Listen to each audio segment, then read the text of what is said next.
We provide you the platform to turn your dreams into reality. Give wings to your aspirations with KR Mangalam University.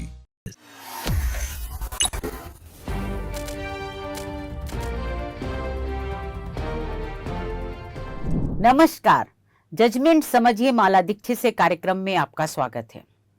आज मैं supreme court के जिस judgement पर आपके साथ चर्चा करूंगी वो बहुत महत्वपूर्ण है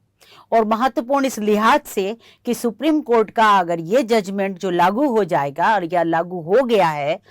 उसके हिसाब से जब कोई अपराधी, कोई आरोपी कोर्ट में जमानत के लिए अर्जी देगा तो उसे उसी समय अपने ऊपर दर्ज सारे अपराधों का काला चिट्ठा भी बताना पड़ेगा। यानी अपराधियों के लिए एक बड़ी मुसीबत खड़ी होने वाली है कि जैसे ही वो एप्लीकेशन जमानत की दाखिल करेंगे, जमानत अर्जी देंगे, उसी समय उन्हें उस अर्जी के साथ ही उनके ऊपर कितने मामले चल रहे हैं, कितने मुकदमे चल रहे हैं, किस में जमानत मिली है, किस में जमानत नहीं मिली है, किसकी क्या स्थिति है, ये सारा काला चिट्ठा उनको बताना पड़ेगा। तो ये सुप्रीम कोर्ट का जजमेंट बहुत महत्वपूर्ण है और इसीलिए आज मैं आपके साथ इस पर चर्चा कर रही हूं।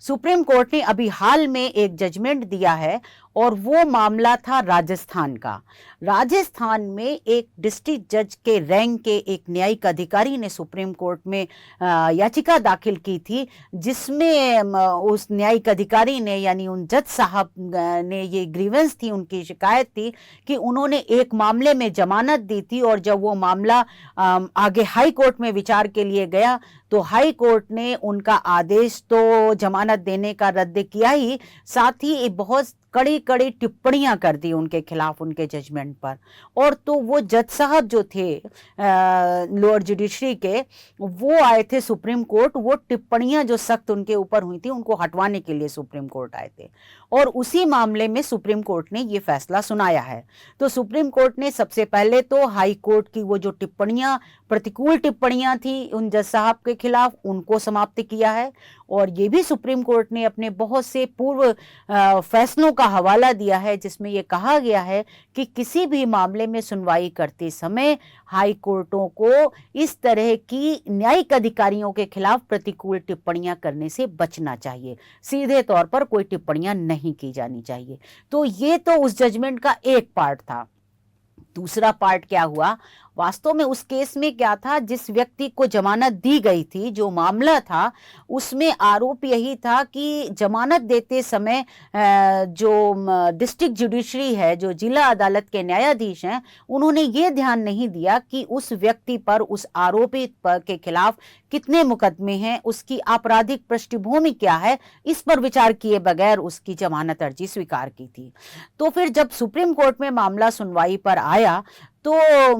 इस पर भी विचार हुआ कि भाई ये बात कैसे सारी जानी जा सके कि किसी व्यक्ति ने, जिसने जमानत मांगी है, तो उसकी क्या आपराधिक पृष्ठभूमि है। तो इस सिलसिले में पंजाब एवं हरियाणा हाई कोर्ट का एक नियम है और वो नियम ये कहता है कि जब भी कोई आरोपी जमानत अर्जी दाखिल करेगा तो उसके साथ उसको ये बताना होगा कि इस मामले में उसकी कोई अर्जी या जमानत अर्जी ऐसी ही सुप्रीम कोर्ट में तो लंबित नहीं है,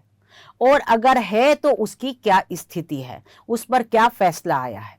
इसके अलावा उस व्यक्ति को यह भी बताना पड़ेगा कि उसके खिलाफ और क्या क्या मुकदमे, आपराधिक मामले लंबित हैं और उन मुकदमों, आपराधिक मामलों की क्या स्थिति है, ये भी उसको बताना पड़ेगा। यानी उसको पूरा अपने अपराधों का काला चिट्ठा जो है वो बताना पड़ेगा, ताकि जो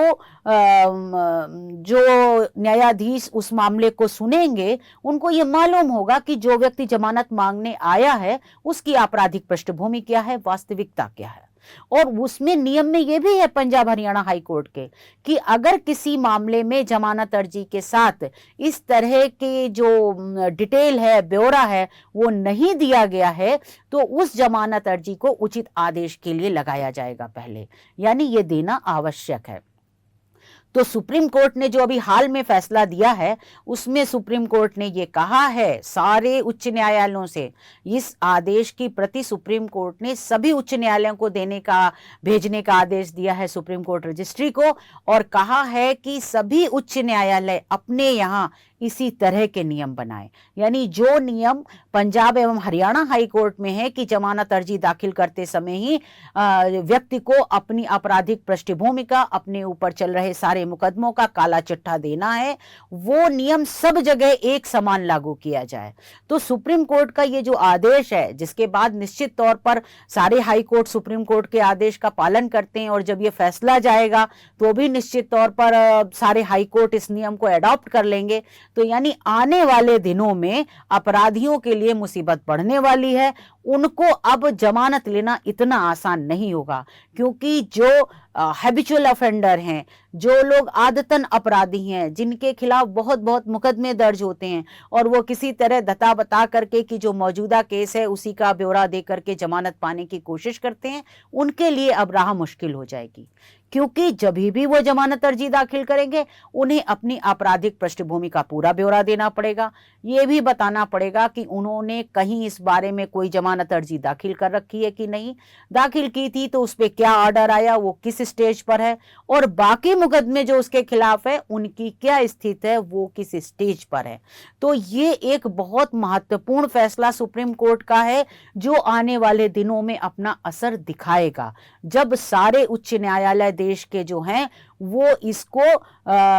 अडॉप्ट कर लेंगे। और हो सकता है कि आने वाले दिनों में भी हाई कोर्ट के लिए ऑर्डर किया गया है, तो ये आदेश सभी जगह बाकी निचली अदालतें भी अडॉप्ट कर लें कि सब जमानत अर्जी जब दाखिल करो तभी सब बताओ। तो फिर ये एक लैंडमार्क ऑर्डर है सुप्रीम कोर्ट का, और इसीलिए मैंने आज आपके साथ इस पर चर्चा की है, क्योंकि सुप्रीम कोर्ट ही एक कदम बढ़ बढ़ करके उसने जो नकेल कसी है अपराधियों के ऊपर, वो ये फैसला भी उसमें एक स्टेप आगे बढ़ के जाने वाला है। तो ये बहुत महत्वपूर्ण फैसला था, इसीलिए आज मैंने आपको इसकी जानकारी दी, इस पर चर्चा की। तो फिर कोई ऐसा ही महत्वपूर्ण फैसला आएगा तो मैं फिर आपको उसकी जानकारी दूंगी। तब तक के लिए आज्ञा दीजिए। धन्यवाद।